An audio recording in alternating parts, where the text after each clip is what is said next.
It's getting awful cold outside. How about a piping hot mug of tech news?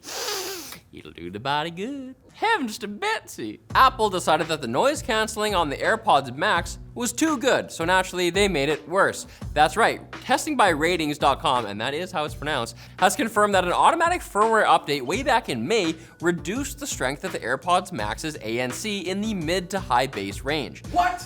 Outrageous. Dozens of us noticed or even own these things. So expect to hear the low rumble of planes, trains, and automobiles and a snoring John Candy. Oh, that's a good reference. Cutting right through, it's a deep cut. After making this change, Apple did what the AirPods Max used to do and stayed silent. For 5 months and counting, baby. You might not notice the change though. While there has been low-level chatter about the issue, research by Apple Insider indicated no increase in service requests since the update. That's because they're not discerning listeners.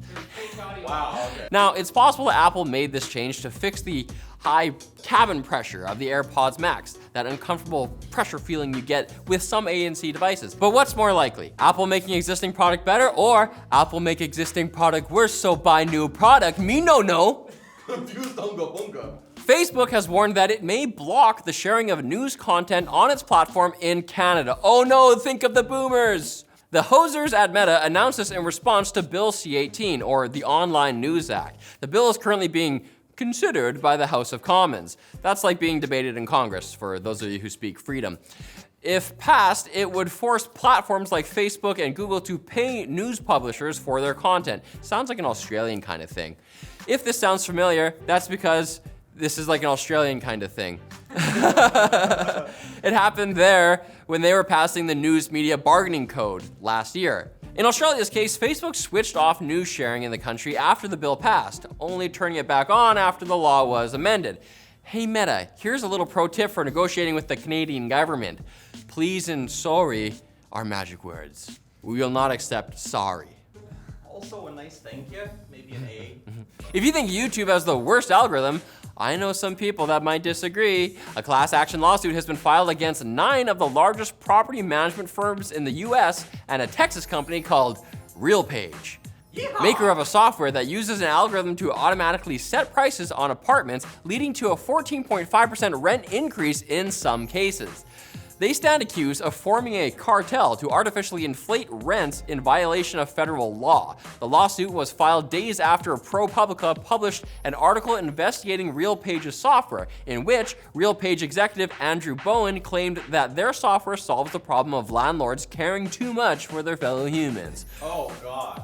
I don't know any of those guys. Bowen states, as a property manager, very few of us would be willing to actually raise rents double digits within a single month by doing it manually.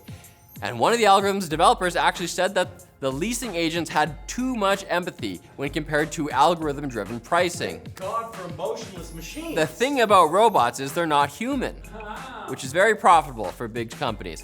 So those people might not eat this month, but who's gonna empathize with the economy? Yeah. Robert Reich? I don't know. Thanks to Jackery for sponsoring this video. This year, Jackery is celebrating its 10th anniversary, and for this special occasion, they want to give back to the community. How are they giving back, you may ask? Well, it's through a 100% win rate giveaway. What? You could win prizes like coupons, a Jackery Solar Generator 1000 Pro, and their Jackery 10th anniversary gift package. The giveaway takes place from October 18th to November 15th, so there's plenty of time to enter. Take a look at the link below and help celebrate Jackery's 10th anniversary by winning some great prizes. Let's do a quick bit of math. 7 times 9. 49. Ah, this is too much. Microsoft leaked sensitive data of over 65,000 companies in 111 different countries by misconfiguring one of their cloud storage buckets as public. I didn't know that many companies used Azure.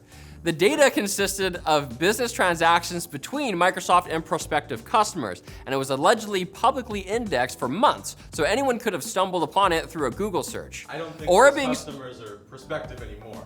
Though, if you want the full experience of exploring Microsoft's private data, you should really use Bing. A developer has claimed that many studios are sick of developing for the Xbox Series S, the value Xbox. The issue, brought up by VFX artist Ian McClure in now deleted tweets, is Microsoft's requirement for games to release on both the Series X and the Series S consoles. Meanwhile, Lee Devenald, a senior character technical artist at Rocksteady, claimed that Gotham Knights only runs at 30 FPS to ensure compatibility with Series S, a console Devenald called a potato. He also deleted his tweets though, probably after realizing they were insensitive to Series S owners, who have been fighting potato stigma since 2020. A single optical computer chip has managed to transmit a record of 1.84 petabits of data per second over a 7.9 kilometer fiber cable.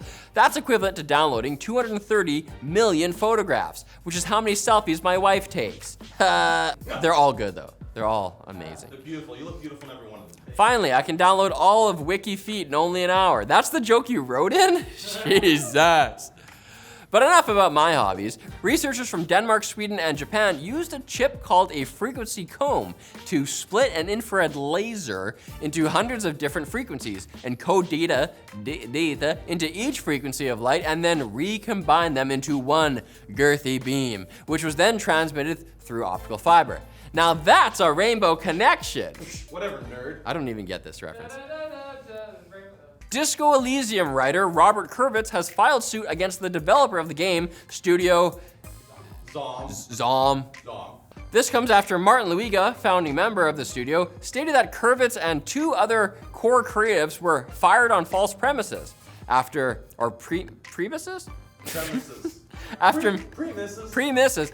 making a game based on critiquing entrenched systems that end up absorbing and commercializing critiques of itself. That doesn't sound disco at all. Here's hoping Kurvitz's lawsuit goes hardcore to the mega. And Amazon has applied to have 105 diesel generators installed at a new data center in Dublin. This comes on the heels of an energy crisis across the UK and Ireland, where data centers consume 14% of electricity. I started screwing up, so I just doubled down. More than all rural homes combined. Seems like a strange choice of fuel to power a massive cloud facility, but at least they'll probably get better mileage than petrol. Oh, you're right, mate. A little bit more. I only use gas. And I'm gonna get more mileage out of this episode by telling you to come back for more tech news at another time. I don't think that makes sense.